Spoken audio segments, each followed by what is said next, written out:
La mort est une réalité malheureuse dans le catch professionnel, avec d'innombrables stars qui nous quittent bien trop tôt. Alors que certains passages sont honorés par des vidéos d'hommage émouvantes, des saluts de 10 cloches et des messages sincères des superstars de la WWE, d'autres sont accueillis par rien d'autre que le silence. Pas de segment commémoratif, pas de rétrospective, juste un effacement silencieux, comme s'il n'avait jamais existé. Mais pourquoi la WWE choisit-elle de reconnaître certaines pertes et d'en ignorer d'autres? Est-ce dû à la controverse entourant leur mort, à la politique en coulisses ou à quelque chose de plus sombre encore? Aujourd'hui, nous nous penchons sur les histoires de catcheurs dont les décès ont été complètement ignorés par la WWE, en dépit de leur contribution à l'industrie. Certains de ces noms pourraient vous choquer. Umaga, la fin tragique d'un monstre Eddie Umaga. Fatu était certainement l'un des catcheurs les plus redoutés et les plus dominants de la WWE au milieu des années 2000. Avec sa personnalité sauvage, Umaga est rapidement devenu une vedette de SmackDown, s'engageant dans des querelles de haut niveau avec Bobby Lashley, John Cena et Triple H. Mais son succès sur le ring a été terni par une série de problèmes personnels qui allaient finalement avoir un impact sur sa carrière et son héritage. Les problèmes d'Umaga avec la WWE ont commencé en 2007, lorsqu'il a été suspendu pour avoir violé la politique de bien-être de la compagnie, après avoir été contrôlé positif à une substance interdite. À l'époque, ce n'était qu'un contretemps temporaire, mais son refus de suivre une cure de désintoxication pour une deuxième infraction en 2009 a conduit à son licenciement de la WWE. Mais ce n'était pas la fin de ses problèmes. Malgré son succès en tant que Monster Heel, la vie personnelle d'Umaga a été marquée par des problèmes liés à sa catch permanente contre l'alcoolisme et la toxicomanie. Il a continué à lutter sur le circuit indépendant après son départ de la WWE, mais ses démons l'ont rattrapé. Le Samoan Bulldozer est décédé le 4 décembre 2009, à l'âge de 36 ans. Il a été victime de 2 crises cardiaques massives après avoir pris un cocktail de médicaments sur ordonnance. Pourquoi la WWE a-t-elle choisi de garder le silence après sa mort? La réponse se trouve dans les circonstances entourant le départ d'Umaga de la compagnie. La WWE avait déjà pris ses distances avec lui après son licenciement, notamment en raison de la publicité négative faite autour de ses problèmes de toxicomanie et de son refus d'entrer en cure de désintoxication après avoir violé à 2 reprises la politique de bien-être. Ce silence était une décision calculée. La WWE ne voulait probablement pas s'associer à la mort d'Umaga en raison du lien avec la toxicomanie et de son départ difficile de la compagnie. De plus, son décès est survenu alors qu'il n'était pas employé par la WWE. Ce qui rend la situation encore plus tragique, c'est que la carrière d'Umaga dans les rings a été remarquable. Pourtant, la mort d'Umaga n'a pratiquement pas été mentionnée. La WWE ne l'a jamais mentionné lorsqu'elle a parlé des rivaux de Cena ou lorsqu'elle a fait référence aux anciens champions IC, bien qu'il ait été l'un des meilleurs. Le refus de la WWE de reconnaître sa mort souligne la tendance de la compagnie à prendre ses distances avec les superstars qui tombent en disgrâce, même si leur contribution au monde du catch était indéniable. Viscera, le géant oublié. Une autre légende décédée d'une crise cardiaque, mais pas pour les mêmes raisons. Avec ses 1,98 m et plus de 220 kg, Viscera était impossible à ignorer sur le ring. Mais c'est ce que la WWE a fait dans sa mort. Malgré une carrière qui s'est étendue sur plusieurs décennies, la WWE a à peine reconnu son décès, se contentant d'une brève mention sur son site internet.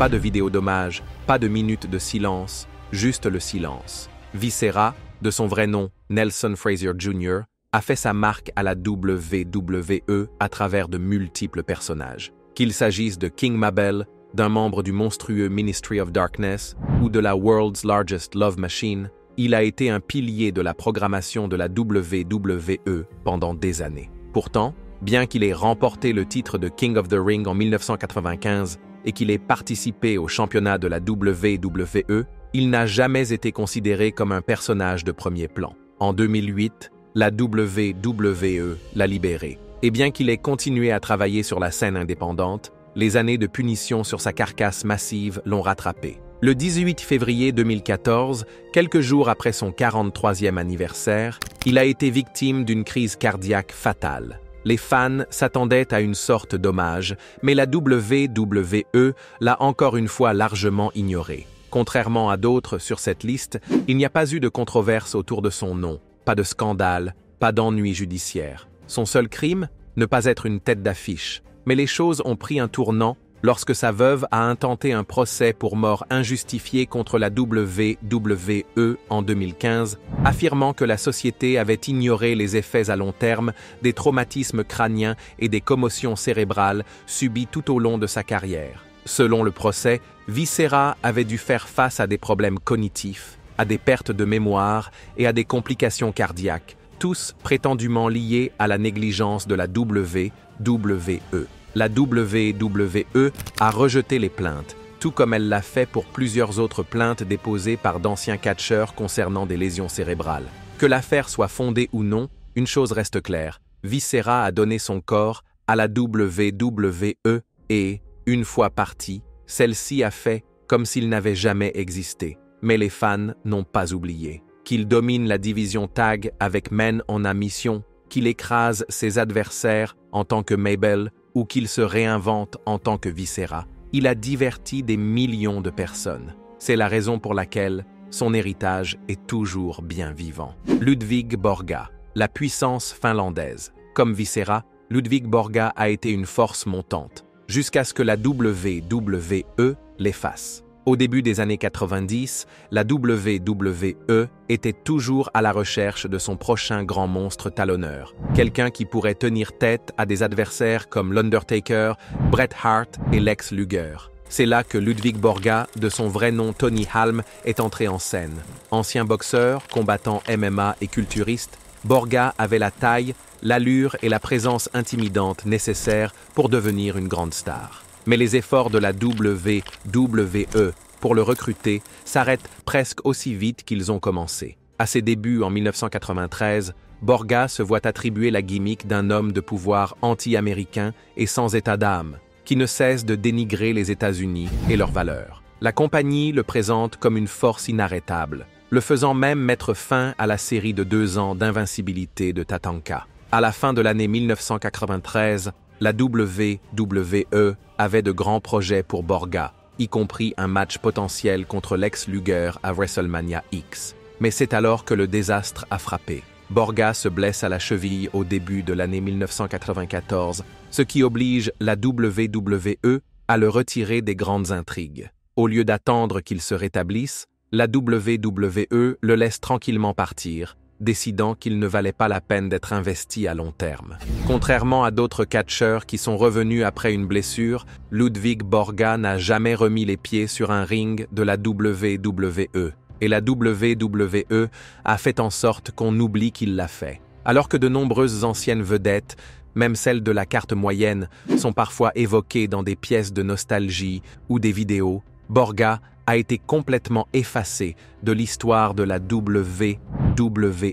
Pas d'émission spéciale sur le réseau, pas de bobine de faits saillants, pas même une mention dans les discussions sur l'histoire des personnages talons étrangers. Pourquoi? Eh bien, les choses ont mal tourné après la catch. Après avoir quitté la WWE, Tony Halm a sombré dans la controverse, entrant dans la politique finlandaise en tant qu'ultranationaliste, figure d'extrême droite, faisant des remarques incendiaires auxquelles la WWE ne voulait probablement pas être associée. Il a également lutté contre des problèmes de toxicomanie, a été impliqué dans de nombreux incidents violents et, en 2006, sa vie personnelle s'est complètement effondrée. Le 8 janvier 2010, il a été retrouvé mort d'une blessure par balle qu'il s'était lui-même infligée, à l'âge de 47 ans. Il n'y a eu aucun hommage, aucune reconnaissance, rien. Pour la WWE, Ludwig Borga était une expérience ratée, et sa vie après la catch a fait de lui quelqu'un qu'elle voulait oublier. Son temps dans la compagnie a été court, mais pour ceux qui s'en souviennent, il a été un aperçu d'une réalité alternative où le prochain monstre de la WWE aurait pu être une machine à détruire finlandaise. Mais en fin de compte, son histoire est celle d'un potentiel non réalisé. Matt Osborne, Le clown oublié. Voici un autre cas où la santé d'un catcheur n'a pas été prise en charge et a causé sa mort. Matt Osborne, plus connu sous le nom de Doink le clown. L'interprétation de Doink par Osborne au début des années 90 ne ressemblait à rien de ce que la WWE avait vu auparavant. Il jouait le rôle d'un sinistre heel et d'un farceur inquiétant qui tourmentait Bret Hart, Randy Savage ou même Crush. Osborne n'était en fait pas un débutant lorsqu'il a enfilé le maquillage de clown. Il luttait depuis des années sous le nom de Matt Borne avant de rejoindre la WWF en 1985, participant à WrestleMania A. Mais derrière le maquillage,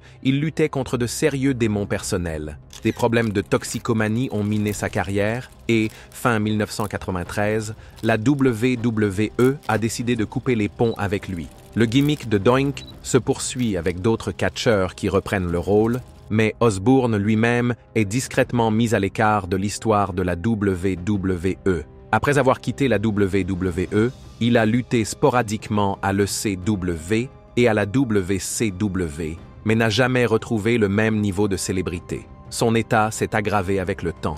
Le 28 juin 2013, il est retrouvé mort à l'âge de 55 ans à la suite d'une overdose accidentelle de médicaments, une maladie cardiaque ayant également contribué à son décès. 2 ans après sa mort, sa femme et ses enfants ont intenté un procès pour mort injustifiée contre la WWE et son président, Vince McMahon, pour avoir fermé les yeux sur les punitions physiques qu'Osborne a endurées au cours de sa carrière, juste pour le profit. Les traumatismes crâniens répétés qu'il a subis au cours de sa carrière ont contribué à sa dépendance, à sa dépression et à son décès. Alors que la WWE a créé un programme de bien-être pour soutenir les catcheurs souffrant de blessures à long terme, la famille d'Osborne affirme que ce programme n'a apporté que de faux espoirs. L'affaire s'est inscrite dans le cadre d'une bataille juridique plus vaste, dans laquelle plusieurs catcheurs ont poursuivi la WWE pour des traumatismes crâniens. Pourtant, la plainte a finalement été rejetée, au motif qu'il n'y avait pas de preuve directe que les lésions cérébrales du catcheur étaient liées à son décès.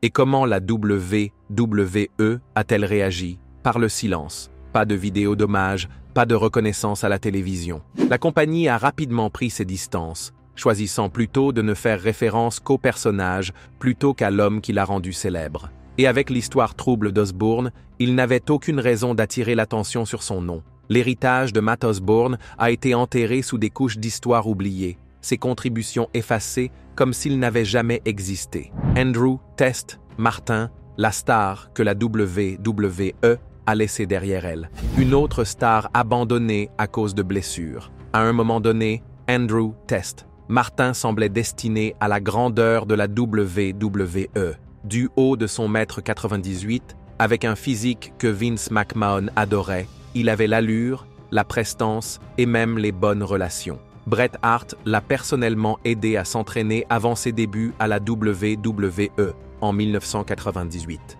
Test est arrivé sur la scène en tant que garde du corps de Motley Crue lors d'un segment de la WWE et est rapidement devenu un acteur clé de l'Attitude Era, s'alignant avec The Corporation et formant plus tard TNA aux côtés d'Albert et Trish Stratus. Mais en dépit de ses multiples titres mid-card et de son implication dans l'une des plus grandes intrigues de la WWE, sa romance Kayfabe avec Stephanie McMahon, la carrière de Test a toujours semblé s'arrêter avant d'atteindre le niveau suivant. Son mariage avec Stephanie a été tristement détourné par Triple H en 1999, un moment qui est devenu légendaire dans l'histoire de la WWE, mais qui a marqué le début de la fin des aspirations de Test à l'événement principal. Par la suite, il s'est retrouvé en milieu de tableau, incapable de retrouver son élan. En 2004, il est libéré de la WWE, mais revient en 2006 pour la marque ECW, qui vient d'être relancée. Cependant,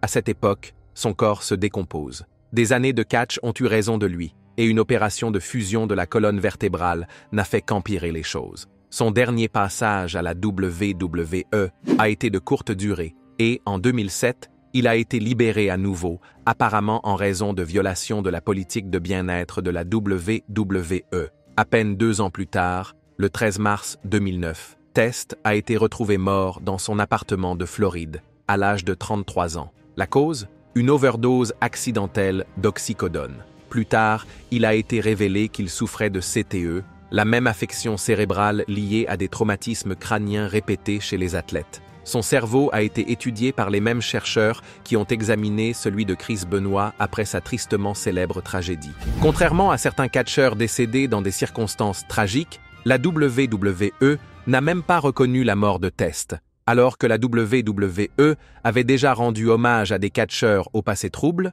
Son association avec l'abus de drogue et les discussions croissantes autour de la CTE ont fait de lui une figure dont la WWE voulait se distancer. Dans un monde où les commotions cérébrales et les problèmes de santé à long terme devenaient déjà une préoccupation majeure, reconnaître les difficultés de Test aurait soulevé des questions gênantes sur le rôle de la WWE en matière de sécurité des catcheurs. Pour de nombreux fans, l'absence de reconnaissance a été choquante. Test a fait partie de la programmation de la WWE pendant près de 10 ans, participant à des compétitions sur les plus grandes scènes. Mais la WWE a fait comme s'il n'avait jamais existé. Dino Bravo, le meurtre que la WWE ne veut pas reconnaître. Comme vous pouvez le constater, la WWE a pris ses distances avec de nombreux catcheurs pour différentes raisons. Mais peu de cas sont aussi choquants que celui de Dino Bravo,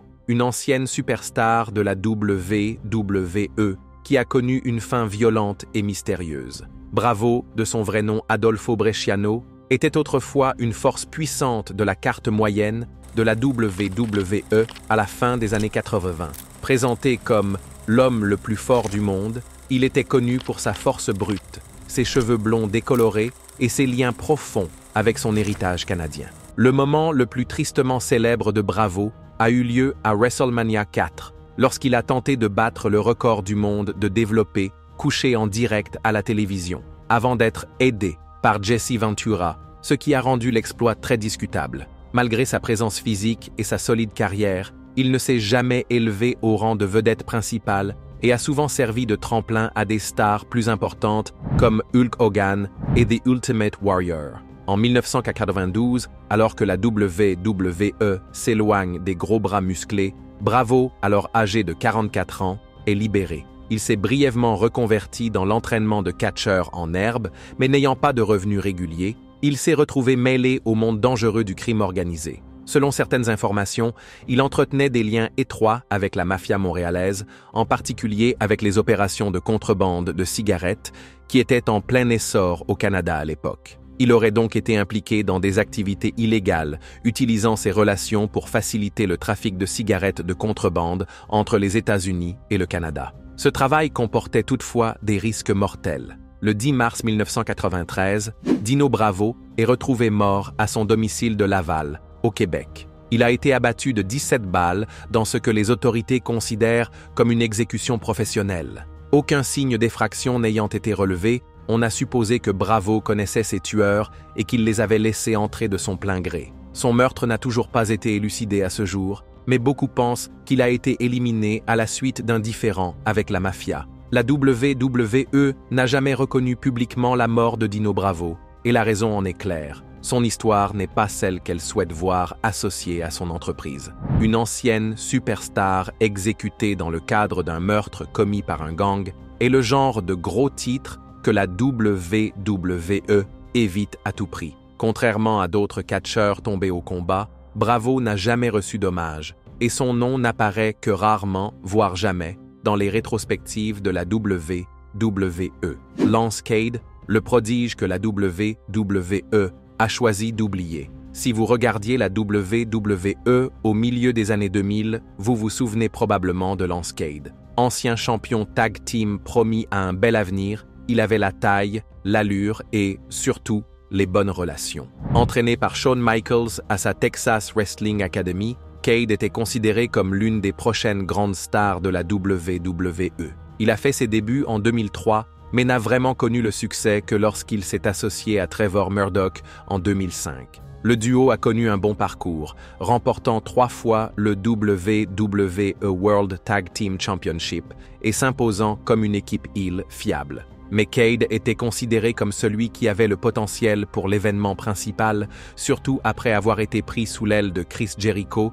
pendant la campagne de Jericho en 2008. la WWE semblait avoir de grands projets pour Cade. Il s'est vu confier un rôle dans une querelle très médiatisée entre Jericho et Shawn Michaels, attaquant même son ancien mentor lors d'un segment brutal à Raw. Mais alors qu'il semblait sur le point de percer à l'échelon supérieur, tout s'est effondré. En octobre 2008, Cade est soudainement libéré de son contrat avec la WWE. La raison? Jim Ross a révélé plus tard que Cade avait fait une crise d'épilepsie dans un avion à cause d'analgésiques, ce qui a conduit la WWE à le renvoyer immédiatement. Ross a déclaré que Cade avait fait une erreur majeure en utilisant un mauvais jugement et a laissé entendre que la WWE l'avait laissé partir comme un rappel à l'ordre. Plus tard, Cade a admis dans des interviews que la WWE ne l'avait jamais envoyé en cure de désintoxication ou ne lui avait jamais proposé d'aide. Malgré cela, la WWE l'a réengagé en 2009, mais il n'est jamais revenu à la télévision avant d'être à nouveau libéré au début de l'année 2010. Malheureusement, le 13 août 2010, à l'âge de 29 ans, Lance Cade a été retrouvé mort à la suite d'une insuffisance cardiaque qui aurait été exacerbée par des années d'abus d'analgésiques et une hypertrophie du cœur. La raison la plus probable pour laquelle la WWE n'a jamais mentionné son décès, la cause de son décès et les circonstances de son départ de la WWE. Une fois de plus, la WWE a fait l'objet d'un examen minutieux en raison de sa politique de bien-être et du nombre d'anciens catcheurs décédés jeunes. Un ancien talent mort à 29 ans d'une défaillance cardiaque liée à la prise d'analgésiques n'était pas quelque chose que la WWE voulait mettre en avant, surtout quand la compagnie s'en était lavé les mains au lieu de l'aider à se rétablir. Même Shawn Michaels est resté très discret sur le décès de Cade. Il n'y a pas eu d'hommage sincère, pas d'interview émotionnelle. C'est comme si la WWE voulait effacer toute association avec Cade, craignant que la reconnaissance de sa mort n'attire l'attention sur les problèmes persistants de toxicomanie dans la catch professionnelle. Sean O'Haire, le potentiel indompté que la WWE a abandonné. Comme peu de catcheurs, Sean O'Haire avait tout pour plaire à la WWE. Un look unique, des qualités athlétiques incroyables pour sa taille et un charisme naturel qui le rendait unique. Pourtant, malgré tout cela, sa carrière n'a jamais atteint les sommets que beaucoup pensaient qu'elle atteindrait. O'Haire s'est d'abord fait remarquer à la WCW en tant que membre des Natural Born Thrillers, une faction de jeunes catcheurs physiquement doués triés sur le volet pour devenir la prochaine génération de stars. Du haut de son mètre 98 et de son poids de près de 122 kg, O'Haire n'était pas qu'une simple puissance. Il était d'une agilité inouïe pour sa taille et exécutait avec aisance des mouvements tels que la Swanton Bomb. Lorsque la WWE a racheté la WCW en 2001, O'Haire était considéré comme l'un des rares catcheurs ayant un réel potentiel de star. Mais alors que d'autres comme Booker T et Rey Mysterio prospèrent, O'Haire se perd dans la masse. Il a été renvoyé dans le programme de développement avant de faire son retour en 2003 avec un nouveau gimmick, jouant un personnage d'avocat du diable qui le voyait manipuler les gens pour qu'ils agissent selon leurs pires impulsions. C'était un personnage frais, intrigant et différent de tout ce que la WWE avait à l'époque. Pourtant, la WWE n'a jamais donné une véritable chance à ce personnage. Il a été associé à Roddy Piper pendant une courte période, mais lorsque Piper a été libéré, la promotion d'O'Haire s'est évaporée. En 2004, il est discrètement renvoyé de la compagnie, malgré son potentiel évident. Après son départ de la WWE, O'Haire est passé par diverses promotions. Mais sa vie en dehors du ring prend une tournure plus sombre. Il a lutté contre des problèmes de santé mentale et a été arrêté à plusieurs reprises pour des incidents domestiques. Il s'est également tourné vers le MMA et le kickboxing, mais rien ne semblait lui apporter la stabilité dont il avait besoin. Le 9 septembre 2014, Sean O'Haire a été retrouvé mort à son domicile, après avoir mis fin à ses jours à l'âge de 43 ans. Son père a révélé plus tard que Sean O'Haire luttait contre la dépression depuis des années et qu'il avait cherché de l'aide dans le cadre de programmes de désintoxication. Comment la WWE a-t-elle réagi? Elle n'a pas réagi. Il n'y a pas eu d'hommage, pas de mention de la programmation de la WWE Encore une fois, un silence total. Peut-être est-ce parce qu'il n'a jamais atteint le statut de main event. Peut-être était-ce parce que la WWE voulait se distancer d'un autre décès tragique lié à des problèmes de santé mentale. Mais pour les fans qui avaient vu son potentiel, il était un autre talent que la WWE n'a pas su cultiver et qu'elle a ensuite choisi d'oublier. Chris et Nancy Benoit, les noms les plus effacés de la catch. Nous ne pouvions pas terminer cette vidéo sans parler de Chris et Nancy Benoit, n'est-ce pas? Pour ceux qui connaissent l'histoire, il s'agit de l'un des moments les plus sombres et les plus controversés de l'histoire du catch, un moment que la WWE a tenté d'effacer complètement. Chris Benoit était autrefois l'un des catcheurs techniques les plus célèbres de l'histoire de la WWE. Ancien champion du monde, il était largement respecté par ses pairs et aimé des fans pour ses capacités inégalées dans le ring. Sa victoire à WrestleMania 25, qu'il a célébrée aux côtés d'Eddie Guerrero, est considérée comme l'un des moments les plus émouvants du catch. Mais en juin 2007, la perception de Benoit a changé pour toujours. La WWE l'a d'abord honoré en lui rendant hommage lors de l'émission Monday Night Raw, diffusant les moments forts de sa carrière légendaire, tandis que des superstars comme Stone Cold Steve Austin et Stephanie McMahon prononçaient des mots sincères sur son impact. Mais quelques heures après la diffusion de l'épisode,